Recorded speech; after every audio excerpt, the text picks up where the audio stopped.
At the family dinner, I took my seat at the table with a broken arm. I couldn't even hold a fork, so I sat there hungry. The guests were silent. My daughter, Sierra, spoke softly. My husband taught her a lesson. My son-in-law, Marcus, let out a proud laugh. The old woman thought she was in charge here, but I proved her wrong. I merely smiled. 10 minutes later, the doorbell rang. When Marcus opened it, he found out who was really in charge. Friends, before we dive into this story, I want to ask for a small favor. If what you hear resonates with your heart, please subscribe to the channel and hit the like button. Also, let us know in the comments which country you're listening from. It always warms my spirit to see how vast our community is. Happy listening. The scent of roasted duck with apples, thick and oily, hung in the air like a haze. For anyone else, this aroma would promise a holiday feast, a symbol of comfort and family warmth. But for me, sitting at the head of the table in my own dining room, it was just a stark reminder of my helplessness. I looked at my plate, fine, bone-white china, trimmed with gold, part of the set my late husband and I bought in New York City 40 years ago. The plate was empty, flawlessly clean and empty. To my right, where my dominant hand should have rested, was a heavy, clumsy plaster cast. It was cold and alien, like a stone strapped to my body. The swelling beneath the cast felt compressive. Every beat of my heart sent a dull, throbbing ache through my forearm, climbing up to my shoulder. My distal radius was fractured with displacement. I knew it even before I saw the X-ray. I'd heard the crunch, a dry, sickening sound like a brittle branch snapping when Marcus shoved me against the doorframe. "Well, folks, don't be shy. Dig in." Marcus's voice, loud and possessive, boomed across the room, drowning out the clinking of silverware. "The duck today is just amazing." Sierra outdid herself. Marcus sat in my husband's place in the high-backed chair upholstered in dark velvet.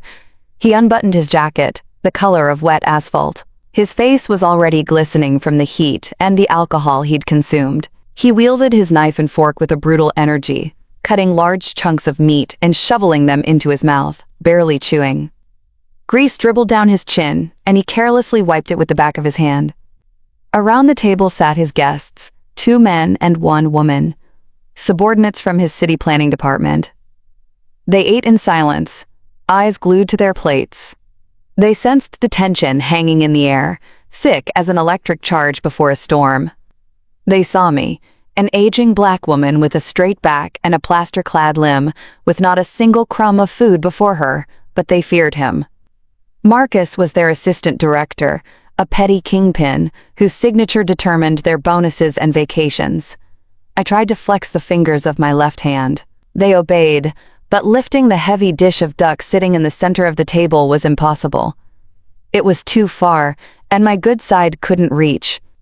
Marcus, one of the guests, a young man in glasses named Sam, whispered quietly, not daring to look up. Maybe we should serve Dr. Ashworth." "Stay out of it, Sam," Marcus interrupted, pouring himself another shot of vodka. The bottle clinked kid against the crystal glass rim. "Dr. Ashworth is on a diet today. Therapeutic fasting is very good for clearing the mind, right, Mama?" He looked at me. In his eyes, murky with vodka, there wasn't an ounce of remorse. Only triumph, the triumph of a predator who had finally cornered the old lioness and was now savoring her infirmity. "Mama has only herself to blame," Sierra chimed in. My daughter sat to her husband's left. She was wearing a beige dress that did nothing for her, making her face look pale and exhausted. Sierra meticulously sliced a cucumber into small pieces, avoiding my gaze. "She knows she's got the age factor now," Marcus continued, addressing the guests as if telling a joke. "Her coordination is shot, legs get tangled up. She went climbing up to the high closet shelf yesterday." "Can you believe it?" I told her. "What are you doing, old woman?" But she wouldn't listen. So she tumbled down. Lucky she didn't break her neck. He burst into rough laughter. The guests forced out polite, strained smiles. I looked at my daughter. For 30 years, I was a practicing neurosurgeon. I had seen the human brain with my own eyes. I knew where memory hid, where speech resided, and where fear lived.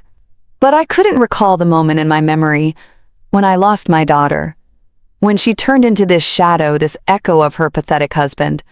It was an accident, Sierra said softly, finally raising her eyes to mine. There was fear splashing in them. Not for me, for herself. But it was a necessary lesson. Mama, you need to learn to listen to the head of the house. You're not at work here. You don't command anyone. My stomach cramped with hunger. I hadn't eaten for almost 24 hours, not since the moment Marcus, demanding the deed to the condo, had thrown me in the hallway. The pain in the broken bone pulsed in rhythm with the ticking of the antique German grandfather clock standing in the corner. Tick-tock, tick-tock. It was my father's clock. It always kept perfect time. Marcus raised his shot glass. To discipline, he declared. There must be order and hierarchy in the house. The one who pays the bills calls the shots, and the one who lives by charity should sit quietly and not make a scene. He tossed the vodka down his throat, grunted, and stabbed a pickled mushroom with his fork. I felt a coldness rising inside me, deep beneath my ribs, replacing the hurt. It was a familiar feeling, the same icy calm that descended when I walked into the operating room when the anesthesiologist nodded. Patient ready? And I took the scalpel into my fingers. Emotions are noise, anger is tremor. I needed steadiness. I didn't cry. Tears are for those who hope for pity. I had no such hope. I knew. I shifted my gaze to the clock face. The hands moved relentlessly forward. 7:59 p.m. A silence hung in the room, broken only by Marcus's chewing. He felt victorious. He thought he had broken me along with my bone. He thought this cast was the symbol of my defeat. I straightened my back as much as the pain would allow and took a deep breath. Marcus! My voice was quiet, but distinct. It cut through the thick dining room air like a surgical instrument. Marcus froze with the fork halfway to his mouth. The guests stopped chewing. Even Sierra stood still. What do you want? He grumbled without turning around. You're sitting in my husband's chair, I stated, looking straight at the back of his head. And by my calculations, you have exactly 1 minute left to enjoy it. Marcus slowly turned, his face flushed red, his lips twisting into a sneer. What? He asked, and a threat crept into his voice. Are you threatening me, Ashworth? Or what? Going to hit me with your cast? He laughed, a coarse barking sound that echoed off the high ceiling. Oh, I'm so scared, he mocked, addressing the guests. Look, she's timing me. Go ahead, count it down. 59 seconds. 58. I didn't answer. I just watched the second hand, which, trembling slightly, approached the vertical line. I knew what he didn't. I knew that the mechanisms I had put in motion worked just as precisely as this clock. Marcus didn't know that the silence in this condo was not submission. It was the countdown. The second hand completed its final sweep, and precisely as it touched the top mark, the pain in my arm flared with renewed intensity, as if carrying me back in time, exactly 24 hours ago. That evening, the air in this condo didn't smell of roast duck. It was saturated with the sour scent of fear and stale liquor. Marcus was pacing the living room, stumbling into corners. He looked like a cornered rat, sweaty with darting eyes and shaking hands. I need the money, you old witch, he screamed, spitting saliva. Do you even understand the kind of numbers I'm on the hook for? This isn't a joke. These are serious people. I stood in the doorway of my bedroom, blocking his path. This is my husband's condo, I replied calmly then. And as long as I'm alive, it will not be sold to cover your gambling debts. It was a mistake, not the refusal. No, the mistake was thinking that the person in front of me was still a human being. In that moment, the human in Marcus finally gave way to the animal terror of his creditors. He lunged at me. I saw his dilated pupils, his bloodshot eyes. The blow was sudden and unexpectedly strong for such a soft man. He didn't just push me. He threw me with his full weight, like useless trash. I flew backward. My right arm instinctively went up to protect my face from hitting the door frame. Crunch. I would recognize that sound out of 1,000. The dry, sickening snap of bone breaking. In that same second, the world narrowed to a single point in my forearm. A hot wave of nausea rose in my throat. I slid down the wall onto the hardwood floor, clutching my unnaturally bent wrist to my chest. Sierra stood in the hallway. She saw everything. She saw the wind-up. She saw the impact. She heard the crunch. But she didn't rush to me. She merely pressed her palms to her cheeks and whispered, "Mama, why do you have to provoke him? Just sign the papers." Marcus, breathing heavily, hovered over me. "See?" he hissed. "Your fault." "Tripped, you old fool." He lunged for the phone on the side table and violently ripped the cord from the wall. Then he snatched the cell phone from my house coat pocket. "No calls," he snarled. "You sit here and think. The notary comes tomorrow. If you don't sign nicely, I'm checking you into a psych ward. I'll tell them you're violent. I have my people everywhere, you know that." He slammed the bedroom door and turned the key in the lock. I was left alone in the dark on the floor with an arm on fire. But Marcus, for all his scheming, was just a small-time bureaucrat. He knew how to steal budgets meant for municipal repairs, but he knew nothing about the people of my generation, and he certainly forgot who I was before I became a useless old woman. I am a surgeon. Panic is a luxury a surgeon cannot afford. Overcoming the pain that made my vision dim, I crawled toward the old linen cabinet. With my left hand, I felt around on the bottom shelf for a worn leather medical bag. My emergency kit. It hadn't held scalpels for years, but it contained things that could save a life in other ways. An ampule of painkiller, a syringe, and an old flip phone that I charged once a month out of habit. I gave myself the injection. With trembling fingers, I put the battery into the phone. The screen lit up with a dim greenish glow. Service was available. Who to call? 911? Useless. The local police chief drinks with Marcus every Sunday at the private club. They are bound by a small circle of corruption. My call would simply be intercepted, and Marcus would become even more aggressive. I needed someone who stood above this filth, someone for whom the laws of this district were meaningless. I closed my eyes. Memory helpfully brought up a combination of digits I hadn't dialed in exactly 20 years. I never wrote that number in an address book. Such numbers are only kept in the head. Ring. Second ring. Third. Speaking. A man's voice answered. A calm, low, authoritative voice not used to repeating itself. "It's Alice," I said. My voice trembled, not from fear, but from the shock of the pain. "I need help." A silence hung on the line. It lasted only a second, but decades passed within it. "Where are you?" he asked. "No, how are you?" "No, it's been years. Only instant readiness for action. A soldier's reflex." I gave him the address. "Wait." A sharp ring at the door tore me from my memories, returning me to the stuffy dining room. The grandfather clock chimed 8 times. The sound of the doorbell was unlike a normal chime.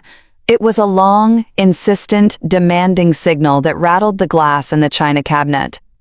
Marcus flinched, but immediately broke into a smug grin. He wiped his greasy lips with a napkin and unsteadily rose from his chair. "There," he proclaimed triumphantly, addressing the hushed guests. "And you were worried? Punctuality? The courtesy of kings?" "Yes, Dr. Ashworth." He looked down at me. His eyes glittered with the anticipation of easy profit. "It's the attorney," he explained, winking at the guests. "I called him specifically for 8 o'clock. We'll just process a little paperwork, a formality, you know, family matters, and then we'll continue the feast." Sierra sighed with relief and reached for her glass of wine. "Thank God," she murmured. "Mama, please just sign. Don't make a scene." I didn't reply. I only gripped the armrest of my chair tighter with my left hand. The effect of the painkiller I had injected yesterday had long worn off, but now the adrenaline muted any sensation. Marcus, swaying and humming something under his breath, headed to the foyer. I heard his heavy steps receding down the hallway, heard the lock click. "Come in. Come in, dear friend." His voice, full of false geniality, rang out. "We've been waiting for you. I hope the papers are ready."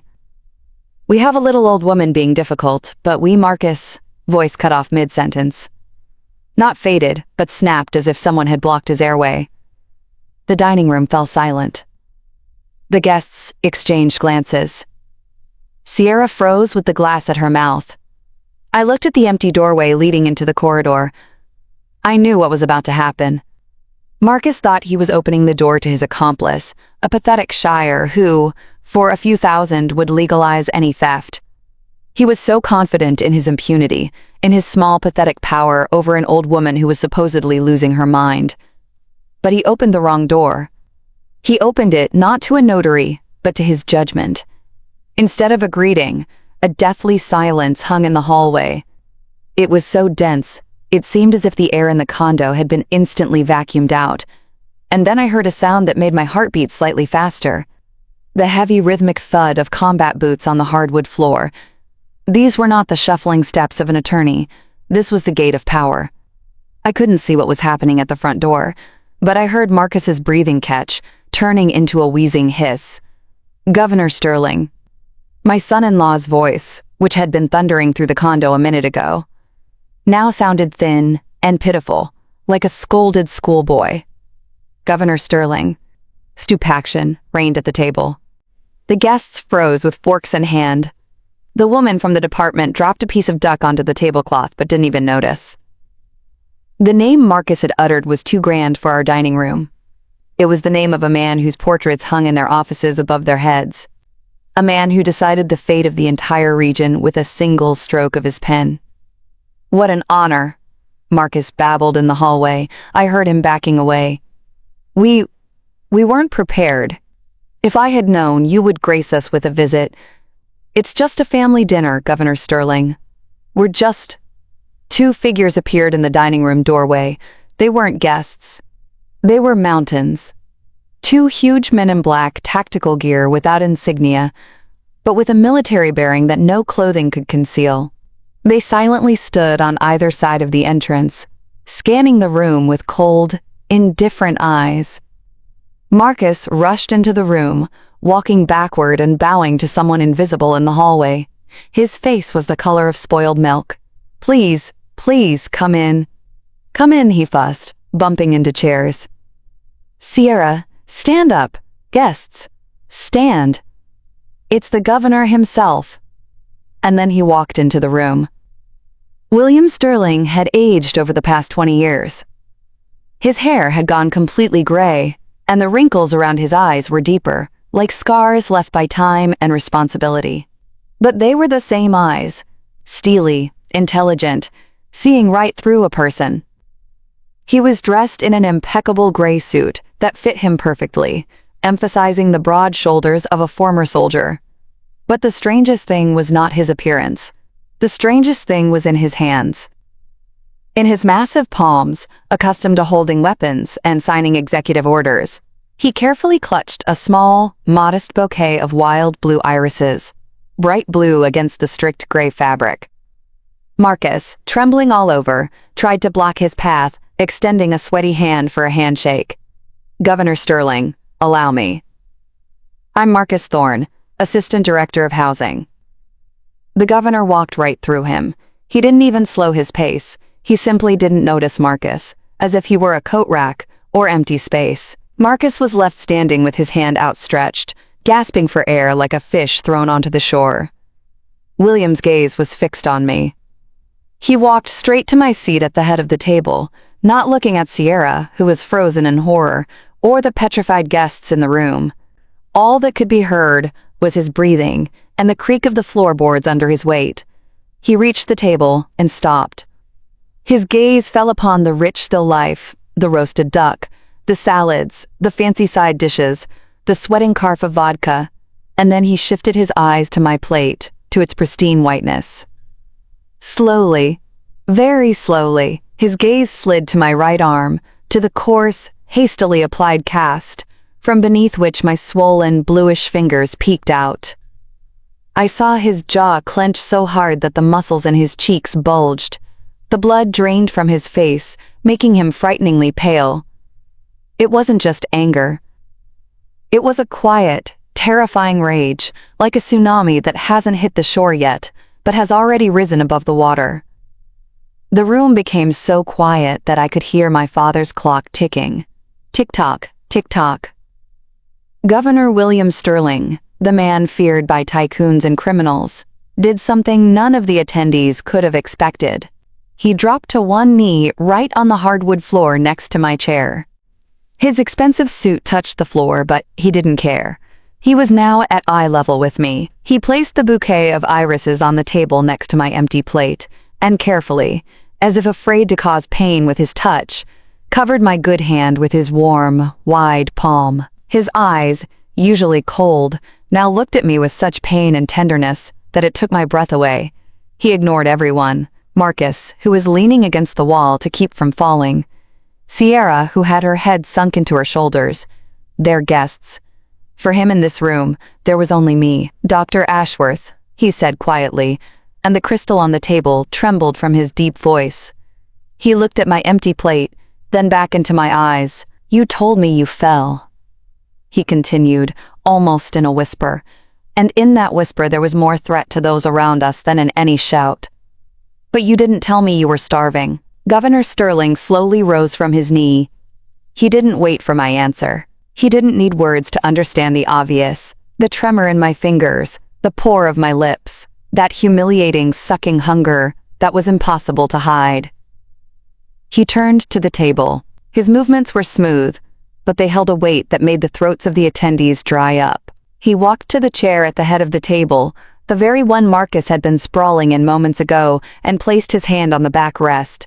He didn't even glance at my son-in-law. He just stood there and waited. Marcus staggered, stepping back as if scalded. He gave up the seat so fast he nearly knocked over Sierra's chair. His eyes showed primal terror. He had just been unceremoniously evicted from the throne he thought was his by right of strength. The governor sat down. The chair didn't squeak beneath him. He took the seat so naturally it was as if he'd sat there all his life. He picked up a linen napkin, shook it out, and carefully spread it over his lap. Then his gaze fell on the silverware Marcus had abandoned on the tablecloth. Greasy. Dirty. William Sterling distastefully nudged them aside with his pinky finger. One of the bodyguards, like a shadow, materialized next to him and placed a clean set of utensils before the governor, retrieved from somewhere deep within his tactical vest. A field kit, but gleaming steel. The silence in the room was so profound that you could hear a fly buzzing against the window pane. Marcus's guests sat with their heads bowed, trying to become invisible. They understood that they were witnessing something that was best forgotten if they wanted to save their careers. William reached for the dish of duck easily. With one hand, he pulled the heavy platter toward himself. He picked up a knife. I watched his hands. 30 years ago, those hands were the hands of a terrified young sergeant who had been brought to me with shrapnel in his parietal lobe. Back then, they trembled. Now they were solid as granite. He cut a piece of meat. He didn't rip it like Marcus, but separated the fibers with surgical precision. Then he began to cut it into tiny, neat pieces. A slice, another slice. He prepared the food the way one does for small children or the critically ill. No one dared to make a sound. Marcus stood behind the governor, shifting his weight, sweat rolling down his temples and soaking into his shirt collar. Sierra sat white as chalk, fidgeting with the edge of the tablecloth. William finished slicing. He speared the juiciest piece of duck onto the fork and turned to me. There was no pity in his eyes that could have humiliated me. There was respect, deep filial respect. He brought the fork to my lips. "Please, Dr. Ashworth," he said quietly. My cheeks flushed. To be fed by hand in front of people who had been laughing at my helplessness just an hour ago, it could have felt shameful. But there was so much dignity in William's gesture that the shame receded. I opened my mouth and accepted the food. The taste of roasted duck, savory fat, and sweet apples hit my receptors. My stomach clenched in gratitude. I chewed and swallowed, feeling warmth spread through my body, restoring my strength. William waited patiently. He gave me another bite, and another. Only when I had satisfied the first sharpest hunger did he set the fork down. He wiped his hands with a napkin, and without turning, spoke into the void of the room. So one word, but it sounded like the striking of a gong. Which of those present? The governor's voice was level, conversational, as if he were asking about the weather. Is the author of the lesson Dr. Ashworth received? Marcus twitched. He nervously giggled, a wet, shaky sound. Oh, Governor Sterling, come on now, he stammered, trying to inject confidence into his voice, but breaking into a falsetto. What lessons? That was just a figure of speech. Family matters, domestic trifles. He took a step forward, trying to enter the governor's field of vision, but a bodyguard silently blocked his path with a shoulder. Mama has well. You understand the age. Marcus tapped his finger against his temple. A gesture that made me nauseous. She gets confused, forgets where she is, her coordination is off. Yesterday she went to get water at night, and he stumbled, searching for a more convincing lie, and she fell down the stairs, Marcus blurted out, seizing the convenient thought with delight. Yes, exactly. She slipped on the steps. The poor thing. We were so scared. We wanted to call an ambulance immediately, but she insisted, said, no need, it'll pass. We take such good care of her, Governor Sterling. Such good care. We treat her like gold. And the cast? Well, that's just life. Old bones are fragile. A pause hung in the room. Marcus smiled, wiping his neck, confident that his lie sounded plausible. After all, it was a standard story. Old woman, stairs, fall. Who would check? I swallowed the last piece of meat. The pain in my arm hadn't gone away, but now that my brain had received glucose, my thoughts became crystal clear. I looked at my son-in-law, this small man who thought he was the master of life. Marcus, I said. My voice was firm. He twitched, throwing a malicious glare my way, silently, commanding me to be quiet. What, Mama? He hissed through clenched teeth, trying to maintain the mask of the caring relative. Do you want more water? There are no stairs in this condo, Marcus, I said, clearly, articulating every word. We are on one level. There is not a single step. Even the thresholds were removed to make it easier for me to walk. The silence that followed was deafening. The smile slid off Marcus's face like melting snow. He stood frozen with his mouth open, realizing the idiocy he had just spouted. In his panic, he had forgotten the architecture of his own home, the one he was so desperate to sell. Governor Sterling stopped twirling the glass of water he held. He slowly raised his eyes to Marcus. His gaze darkened, becoming like a gun barrel. No stairs, the governor repeated very quietly. Marcus began to stutter. Well, I meant figuratively in the building entrance. Or I misspoke. Governor Sterling, stress. I worry so much about Mama. The governor slowly rose. He was a head taller than Marcus. He walked right up to him, violating his personal space, forcing my son-in-law to press himself against the china cabinet. Lying to an official while they are performing their duty is an administrative violation, Marcus, William said, looking straight into his pupils.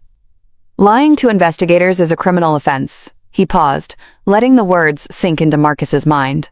But lying to the woman who pulled me back from the brink of death 30 years ago, the governor's voice dropped to a whisper that made the guests break out in a cold sweat. That is a sin, Marcus. And I am a man of faith. He sharply turned away from the trembling son-in-law and looked at me again. Sierra, I commanded, not giving Marcus a chance to recover. Give me my bag. My daughter flinched at the sound of her name. Why, Mama? She squeaked. Give me the bag now. Sierra, stumbling, rushed into the hallway and returned with my old worn medical bag. I nodded toward it to the governor. Open the inner pocket, Will, I requested, calling him by the name I used in the hospital ward for the first time that evening. There's something in there that will explain the nature of this staircase. William froze. His hand was near the clasp of my bag, but he didn't open it. In that moment, Marcus, realizing that silence was dragging him under, decided to go Allen. He straightened up, puffed out his chest, and tried to plaster on that authoritative arrogance that worked flawlessly on city workers and petitioners in his office. Governor Sterling, wait. The son-in-law's voice regained a shaky but brazen firmness. Let's be straight with each other, man to man, official to official. He took a step forward, ignoring the tensing bodyguard, and spread his hands as if inviting the governor into his circle of the elite. "I am the Assistant Director of City Housing." Marcus pronounced the title as if it were the rank of a general. "We are in the same boat, Governor Sterling. We hold this city, this region, you know how it is. Nerves, responsibility, constant stress." And here he waved his hand carelessly in my direction, as if brushing crumbs from the table. "Here, we're dealing with a family tragedy. Dr. Ashworth, unfortunately, age is taking its toll. Her mental state, you understand. Dementia is a terrible thing." Sierra, sensing the change in her husband's tone, immediately joined the act. She nodded, and tears not of remorse, but of fear for her own well-being, glistened in her eyes. "Yes, she attacks us," my daughter cried out, pointing at me with a perfectly manicured finger. "You can't imagine, Governor Sterling, what it's like to live with her under one roof. She is becoming aggressive. Yesterday, she threw a vase at Marcus. We were just defending ourselves. This arm, I was trying to restrain her so she wouldn't hurt herself or us." She sobbed, smearing her mascara, turning into a grotesque mask of grief. I listened to them and felt a strange emptiness. My own daughter, my flesh and blood, stood here and slandered her mother to save the skin of her worthless husband. But instead of pain, I felt only the cold clarity of a diagnostician observing the progression of gangrene. William didn't look at them. He looked at me. He waited. He didn't need excuses. He needed the truth. "Sierra," I said quietly. The room became so silent that the rustling of fabric was audible. "Get the envelope from the bag. The one you saw this morning but were afraid to touch." Sierra froze. Her hand hung in the air. She turned a frightened look to her husband, seeking support, but Marcus was too busy trying to drill a hole in the floor with his eyes. "Do what your mother says." William's voice cracked like a whip. He held out my bag to her, not letting go of the handles. With trembling fingers, Sierra unzipped it. She fumbled inside and pulled out a large yellow envelope made of thick paper. The sound of her extracting it seemed deafeningly loud in the silence. "What is that?" Marcus nervously chuckled, though a large drop of sweat rolled down his temple. "A note from the mental hospital. Proof of her incompetence. Give it here." William snatched the envelope from Sierra's weakened hands. He didn't tear it open. He carefully slid out the contents, a black and gray sheet of X-ray film. He didn't need a viewer. William raised the image high above his head, holding it up to the gleaming crystal chandelier. The light refracted through the prisms, illuminating the film and revealing the distinct whitish geometry of my bones against the black background. The fracture was clearly visible, an ugly, jagged line bicting the radius.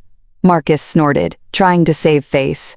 "Well, there you see. She fell just like I said. Typical fall injury." William slowly lowered the film. Now he looked at Marcus not as an official or even as a man. He looked at him as a target.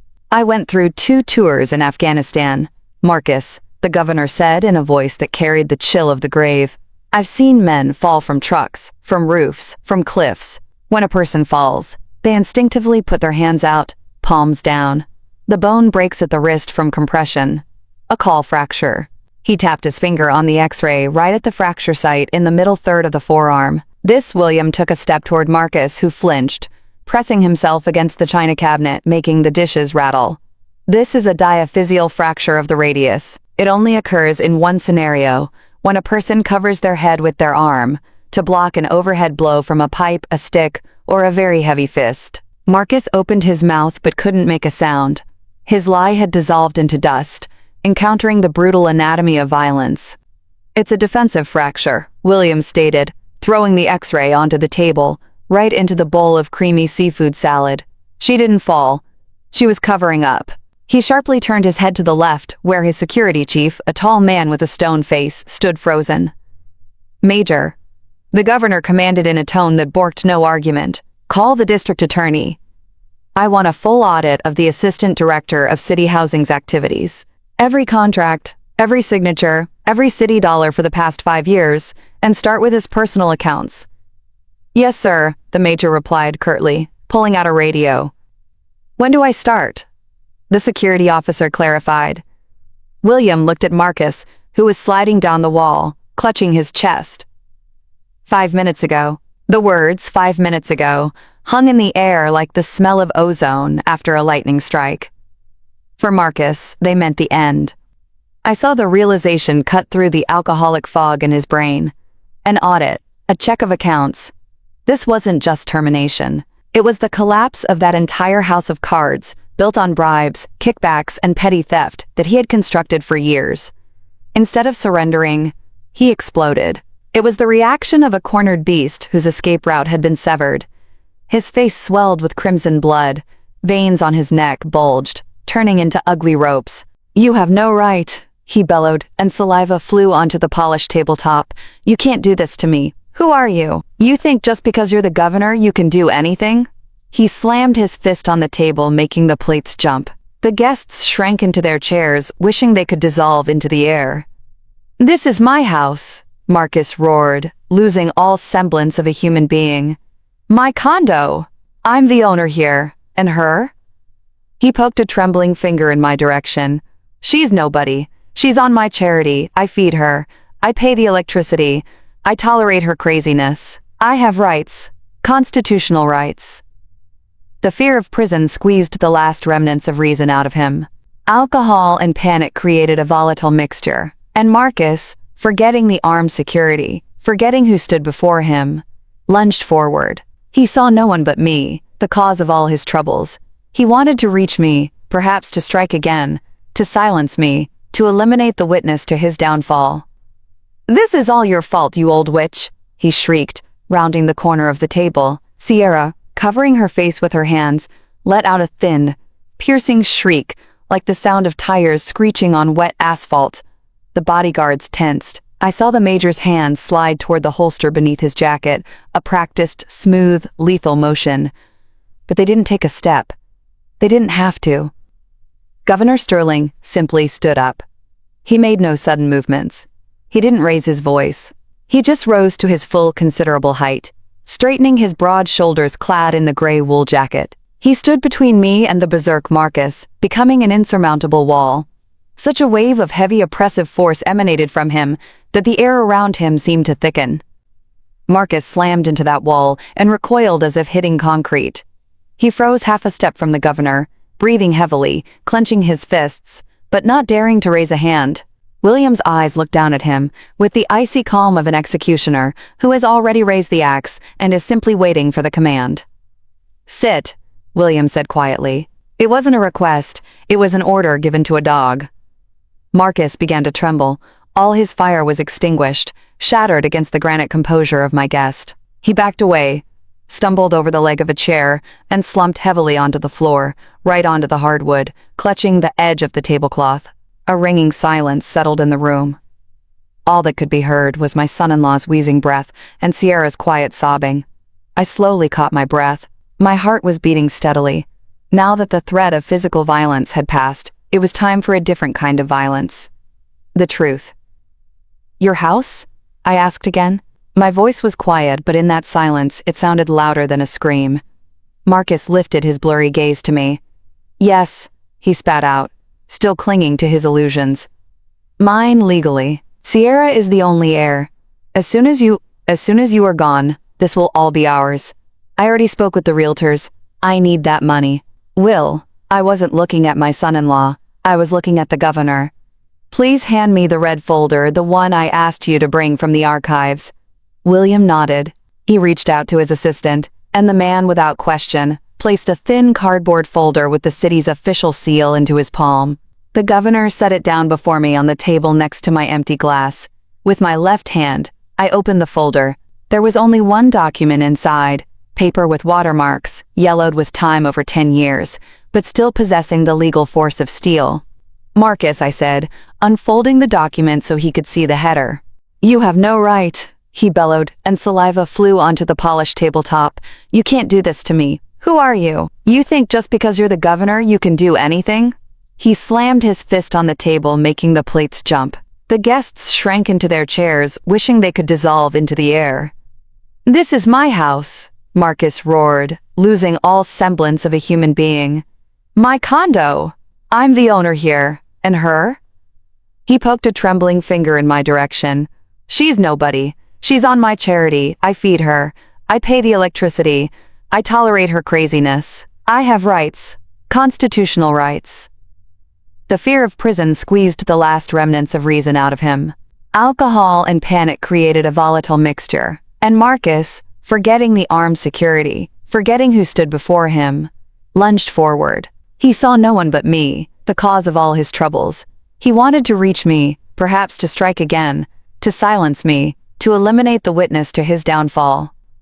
"This is all your fault, you old witch," he shrieked, rounding the corner of the table. Sierra, covering her face with her hands, let out a thin, piercing shriek, like the sound of tires screeching on wet asphalt.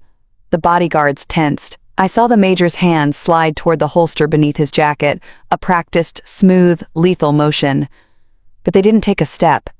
They didn't have to. Governor Sterling simply stood up. He made no sudden movements.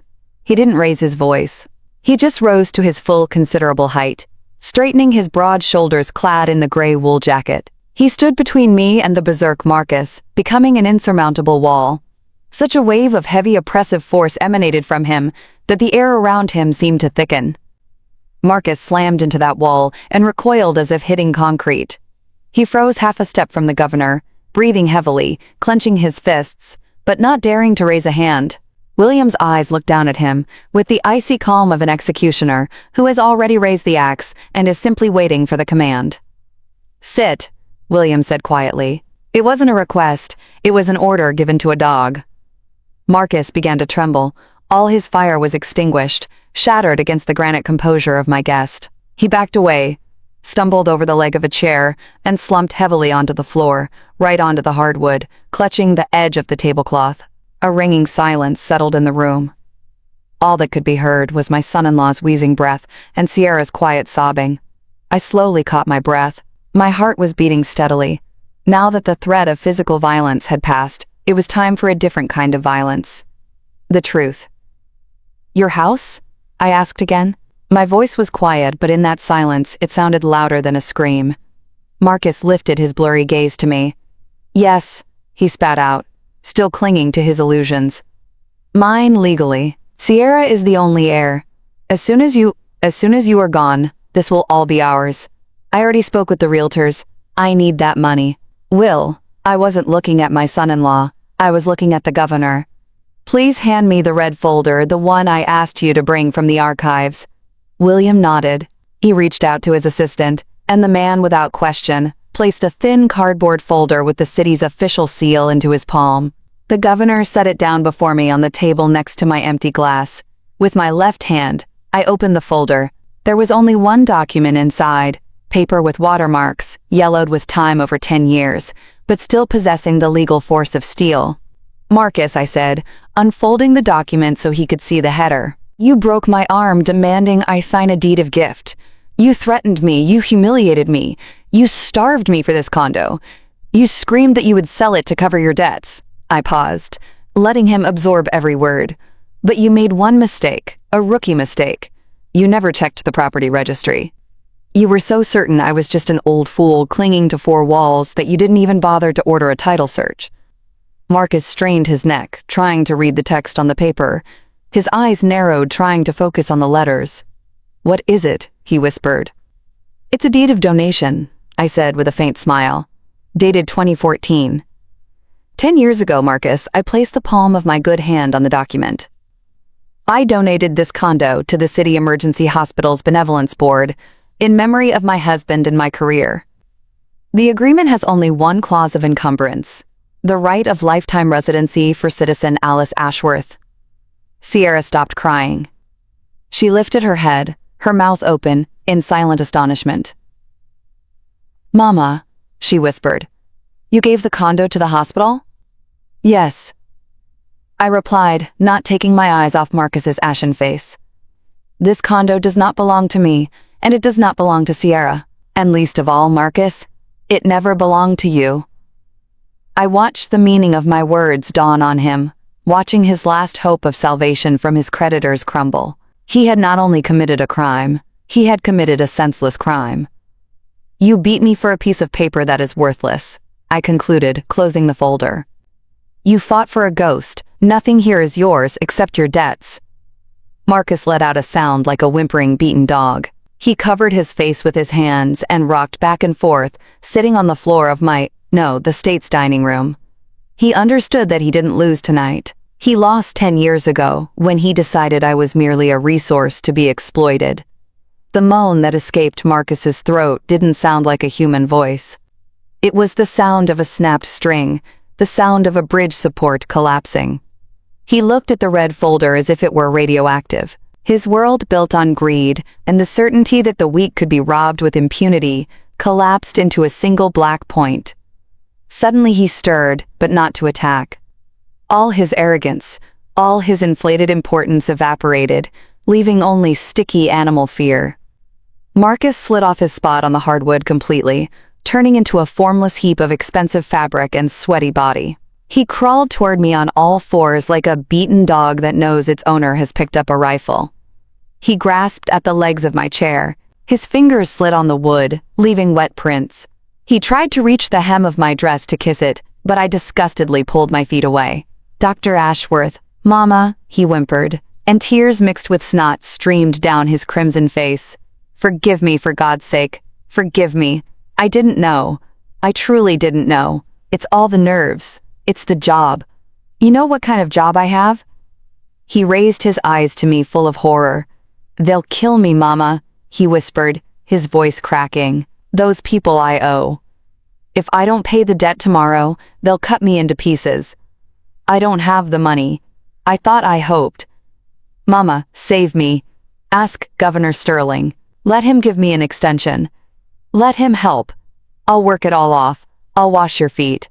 It was sickening. The man who an hour ago called me an old nag and laughed at my pain was now groveling at my feet, ready to lick my shoes. I looked at the top of his head, his thinning hair matted with sweat, and felt nothing but nausea. The anger was gone.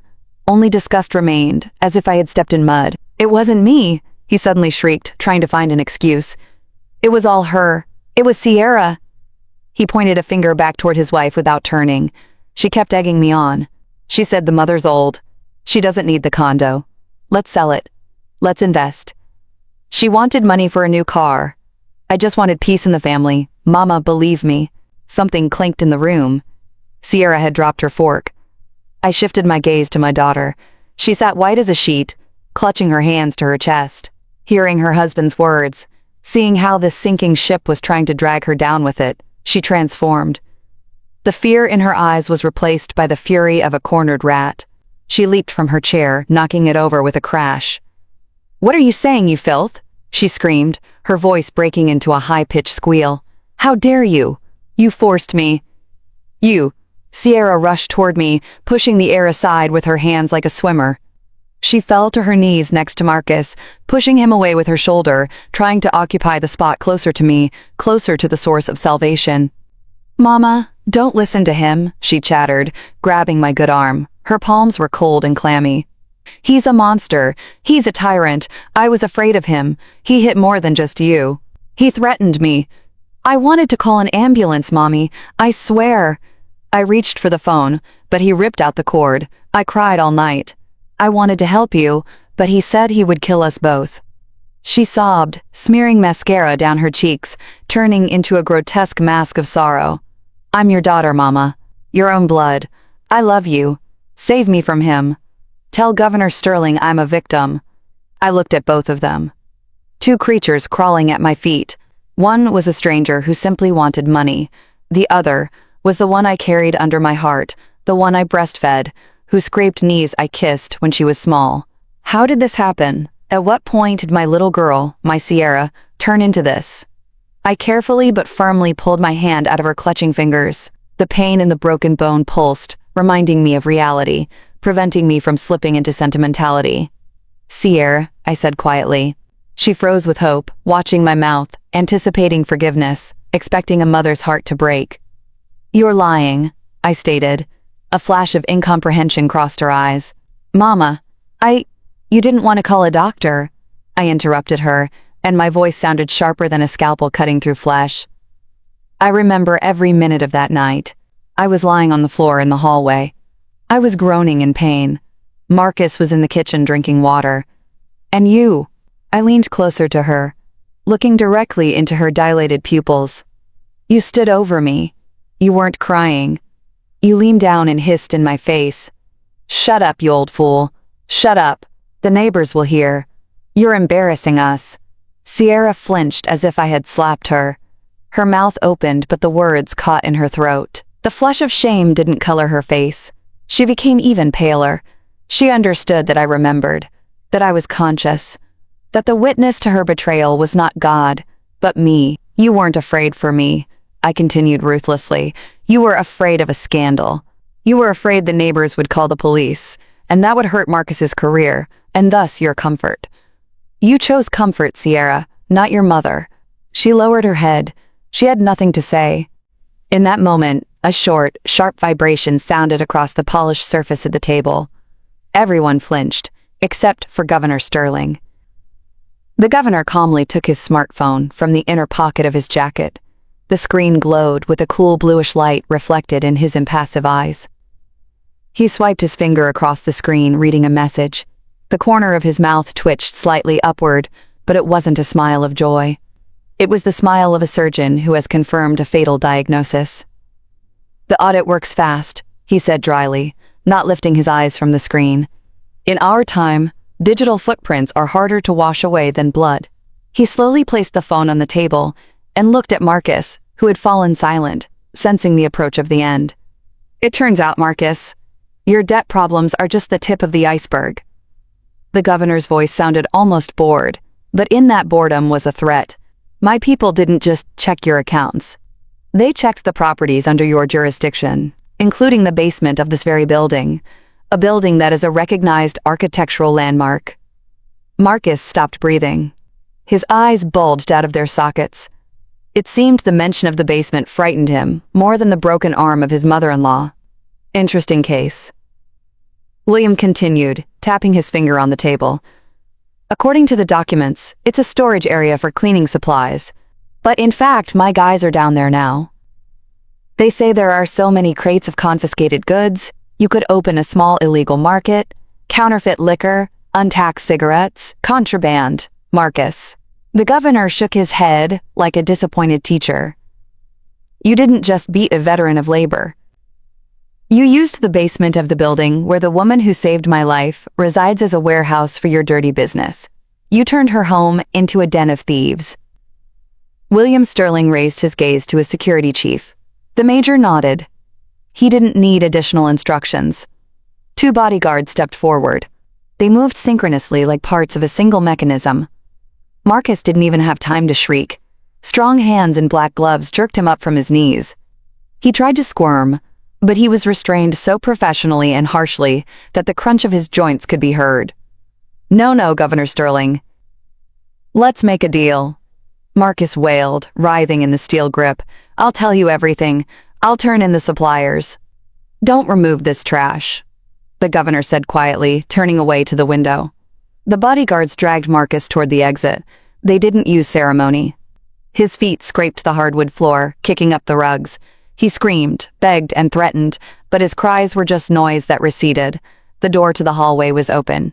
The very door he had so proudly thrown open 10 minutes ago, expecting to see his accomplice. Now he was being hauled through it like the criminal he had always been, only before his suit had concealed it. "Seer, do something," came his last cry from the foyer. Then the front door slammed shut, the heavy oak door. The sound was final, like a judge's gavel. The condo was silent again. But it was no longer the oppressive, sticky silence that had reigned here for the last few years. It was a clean, cool silence, the kind found in an operating room after a successful heavy multi-hour surgery. When the lights dim and the patient is wheeled away to the recovery room, a life was saved. The worst was over. William's assistants worked quickly and silently. While we spoke, they cleared the dirty plates, the remnants of the ravaged duck, and the spilled wine stains from the table. The windows were thrown open wide, letting in the fresh night air, airing out the smell of stale liquor and Marcus, cheap cologne. We were left alone, me and the boy I had once saved, now a gray-haired man bearing the weight of an entire region on his shoulders. We sat at a clean table. Before us were only 2 thin porcelain cups, from which steam rose, and a saucer with thinly sliced lemon. The tea was strong, real, amber-colored. My right arm in its cast lay in my lap. The painkiller was beginning to wear off, and the dull, throbbing ache returned, reminding me of the price I had paid for this evening. But this pain was different. It was the pain of healing, not the pain of destruction. I felt incredibly light, as if a lead apron I had worn for years had been lifted from my shoulders. William took a sip of tea and looked at me over the cup. "Dr. Rashworth," he asked softly, "is there anything you need? I can send a nurse. I can arrange a transfer to the best suite in the regional hospital. Money, medication, security. Just say the word." I looked at him. In his eyes I saw a sincere willingness to turn the world upside down for me. But I didn't need the world. I needed to reclaim myself. I looked at the center of the table. There, on a small platter, rested the only untouched item from that barbaric feast, a slice of chocolate layer cake, layered, soaked with frosting. It stood like a small monument. Next to it lay a silver dessert fork. "Only one thing," I said, smiling genuinely for the first time that evening. The governor tensed, ready to fulfill any request. "The fork," I said. He blinked, clearly confused. "The fork?" he repeated, looking around the table. "Should I serve you the silverware? I'll call someone now." "No," I shook my head. "Just slide it closer to me." William, still not understanding, cautiously moved the saucer with the cake and the fork closer to my edge of the table. I looked at my right arm, encased in plaster, useless, immobile. The very one Marcus had laughed at me for, calling me a former colleague, unable even to feed herself. Slowly, deliberately, I raised my left hand, my non-dominant hand. My fingers trembled slightly, a sign of age and the stress I'd endured. But I forced them to obey. I picked up the silver fork. It rested in my palm, awkwardly, uncomfortably, but firmly. "Marcus said I couldn't hold it," I said quietly, looking at the gleam of the silver. "That I was helpless, that without him I would starve to death in front of a full plate." I looked at William. I need to prove him wrong. Even if he can't see it, I need to prove it to myself. I lowered the fork to the cake with my left hand. Clumsily, but resolutely. I broke off a piece, brought it to my mouth. The frosting was sweet. The layers melted on my tongue. It was the most delicious cake of my life, because I was eating it myself in my home at my table, without fear. "I am not helpless, Will," I said, swallowing the bite and feeling strength returned to me. "I am a surgeon. I was just waiting for the necessity of the operation to ripen." I set the fork down and looked into the dark window, where the lights of the big city burned. Sometimes for the organism to survive, the diseased part must be amputated, even if it hurts, even if it's part of the family. I was just waiting for the right assistant to cut out the rot. Governor Sterling silently covered my good hand with his palm. We drank tea, and my husband's clock ticked off the time of my new free life. Tick-tock, tick-tock. My dear listeners, that is the end of Dr. Alice Ashworth's story. A story about how long a strong woman can endure and how terrifying retribution can be when the cup of patience finally overflows. I know many of you have mixed feelings right now. Some will say they deserved it, they got what was coming to them, and others might think, was it too cruel? After all, Sierra is her daughter, her own flesh and blood. Is it right to cast out your own child into the unknown, to hand your son-in-law over to the court? This is the eternal question. Where does family obligation end and the right to one's own dignity begin? Does a parent have the right to sever themselves from children if those children turn into parasites who threaten their very life? I, Alice, made my choice. I chose life. How would you have acted in my place? Could you forgive Sierra? Let me know in the comments. Your opinion truly matters to me, and be sure to tell us which city or country you're listening from. The geography of our stories is truly astounding. If this story touched you, if it made your heart beat faster, please support our channel by hitting the like button, subscribing, and clicking the bell to make sure you don't miss new stories. Your support is what inspires us to create. We wish you all the best. At the end of this video, a window will appear in the center of the screen. Click on it to watch our other most gripping stories. Take care of yourselves and your loved ones.